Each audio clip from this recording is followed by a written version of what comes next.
Chers compatriotes congolais, bonjour.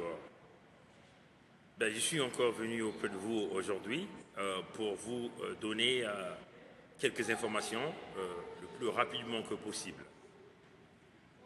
Vous savez, comme on vous l'avait dit, Denis Sassou Nguesso devait tenir un sommet sur la Libye à Brazzaville. Un sommet qui devait donc le propulser du point de vue international et éventuellement faire de lui entre guillemets, le potentiel homme de paix, c'est-à-dire un sommet qui devait le permettre de se battre la poitrine et pour pouvoir proclamer haut et fort qu'il y ait le réconciliateur du peuple libyen. Mais vous savez, ce sommet n'a plus eu lieu aujourd'hui. Pourquoi le sommet n'a pas eu lieu aujourd'hui?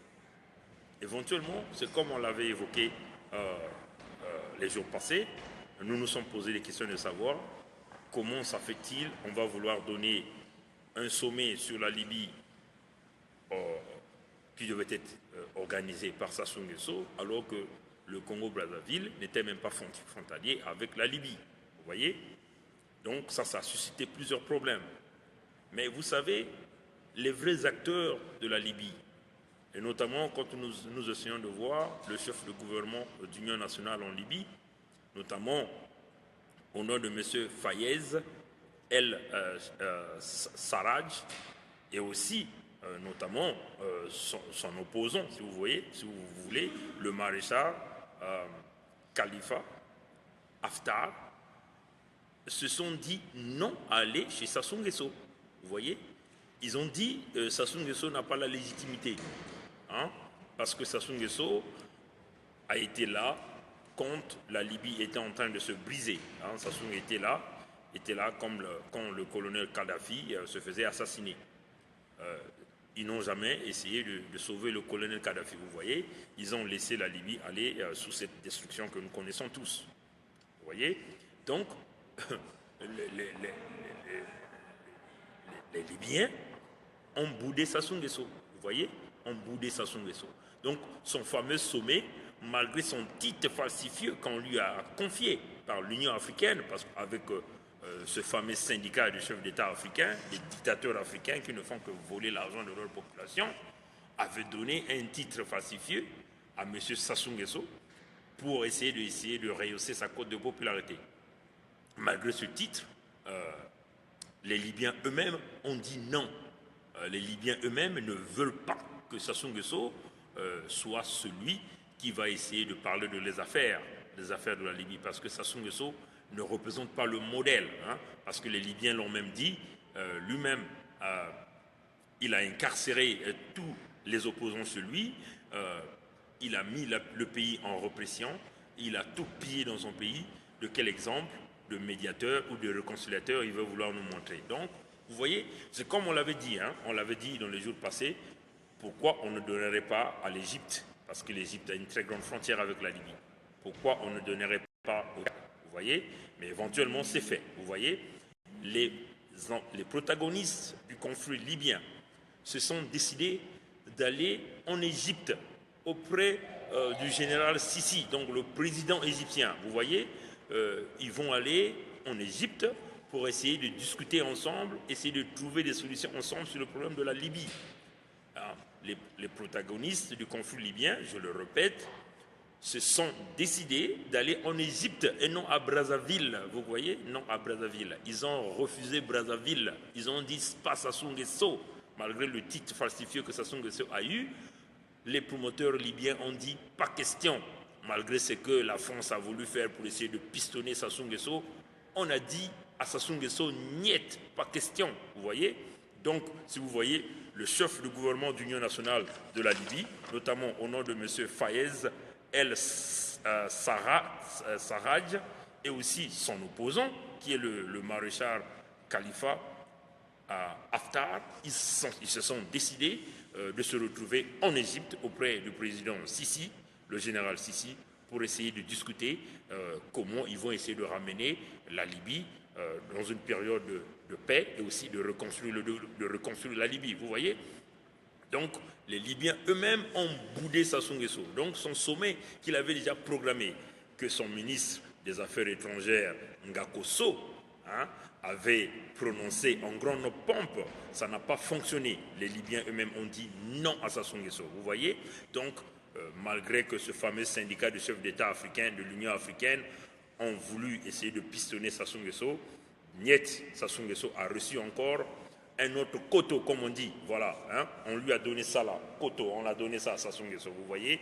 Donc, de la même façon qu'il avait vite couru aux États-Unis pour essayer de rencontrer le président Trump, pour essayer encore de forcer le passage, mais ça n'a pas tenu. Vous voyez bien que l'homme est à sa fin.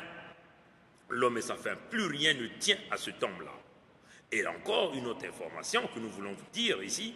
Vous savez qu'aujourd'hui, l'Union africaine est en train de se préparer à élire le prochain secrétaire général qui sera chargé de diriger cette organisation. Vous voyez, présentement, c'est Madame Zuma, la dame de l'Afrique du Sud, qui est en charge. Maintenant, plusieurs pays africains ont leurs candidats. Le Mali a un candidat, le Tchad a un candidat, le Sénégal a un candidat. Vous savez, la candidature du Sénégal, c'est qui? Vous le connaissez déjà, c'est ce fameux Bathily là, qui était le représentant de Ban Ki-moon en Afrique là, celui qui est venu faire le tourisme dans le pool et qui était là en train d'essayer de pousser Sassou Nguesso. Vous voyez?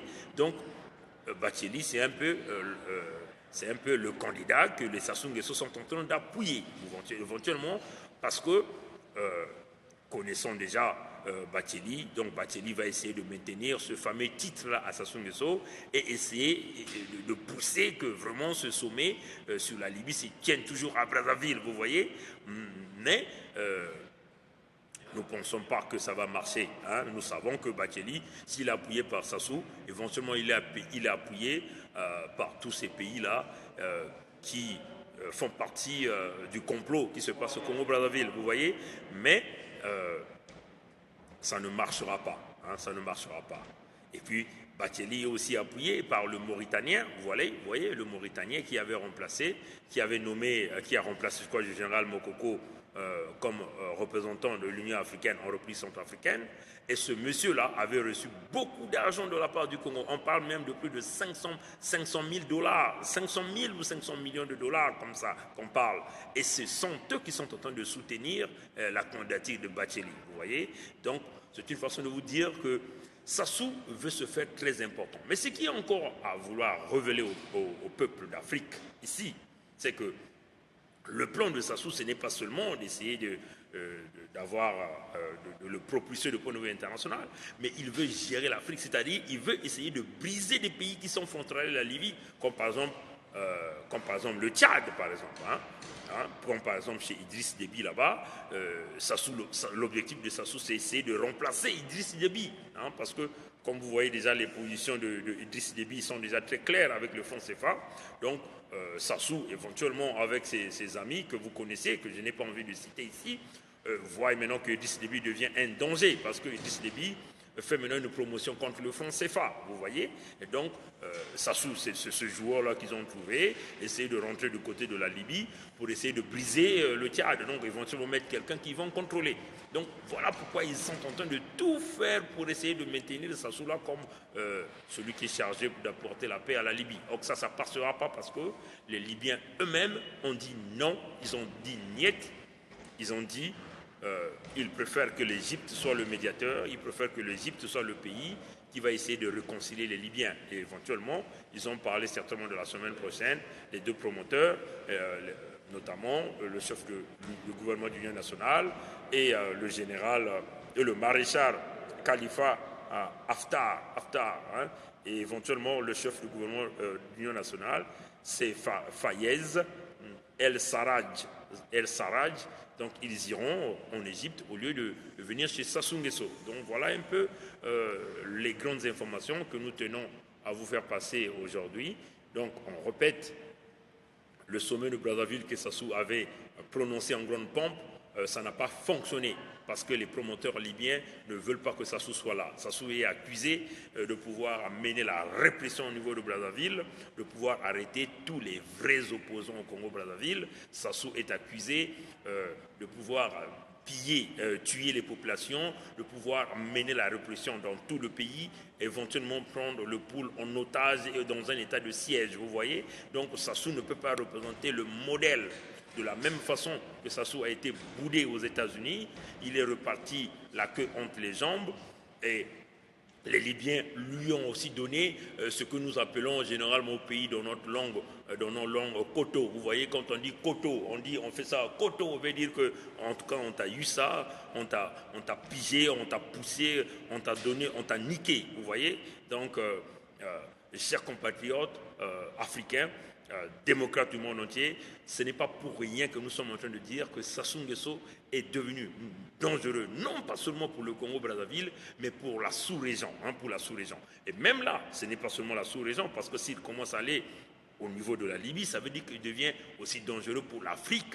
Donc, les valeurs des grands hommes africains comme les Kwame Nkrumah, comme les Thomas Sankara, comme les Patrice Lumumba, sont en train de se faire briser parce que vous avez des hommes comme les Sassou Nguesso qui sont là au Congo-Brazzaville, qui sont en train de prendre le pouvoir par la répression, par la force, en tuant, en détruisant les populations et en pillant tout ce qui appartient dans ce pays-là. Vous voyez? Donc, c'était ça le message de fond que nous tenions à vous faire passer. Nous sommes toujours là, très branchés, et nous sommes en train de suivre l'actualité internationale d'une manière claire. Parce que beaucoup de gens pouvaient se poser la question, comment ça fait-il que depuis le 22 janvier jusqu'au 29, il y a un grand mouvement au niveau de l'Union africaine, au niveau du siège de l'Union africaine à Addis Abeba, en Éthiopie, et c'est encore l'élection du secrétaire général de cette organisation. Comment ça fait-il que Sassou voulait organiser un sommet sur la Libye à Brazzaville, vous voyez? Donc, toujours ce côté égoïsme de vouloir se faire l'homme incontournable, l'homme important. Il veut essayer de minimiser ce qui se passe au niveau de l'Afrique d'une manière générale pour essayer d'organiser un petit sommet qui lui donnerait le pouvoir, en fin de compte, qui ferait de lui encore, qui lui donnerait plus de popularité. Or que Sassou n'a plus de popularité. Vous voyez, ces compatriotes, c'est une façon de vous dire au peuple congolais que l'homme est boudé de partout. L'homme est boudé. L'homme est vers sa fin. Maintenant, c'est à nous de jouer ce jeu. Nous, comme Congolais, c'est à nous de jouer ce jeu-là. On vous le dit, l'homme est boudé de partout. L'homme est boudé. C'est à nous, Congolais, de jouer le jeu. C'est à nous, Congolais, de prendre nos responsabilités afin de venir et libérer le Congo une bonne fois et ramener une véritable paix, une véritable démocratie. Là où les Congolais vont s'embrasser les uns envers les autres, là où toutes les régions vont être encore unies, là où vous serez encore un peuple qui va commencer à sourire, les gens qui peuvent sortir et danser comme ils veulent, les gens qui peuvent boire comme ils veulent, parce que la paix vient d'installer et l'homme de la coiffe du diable vient d'être dégagé de ce pays. Vous voyez?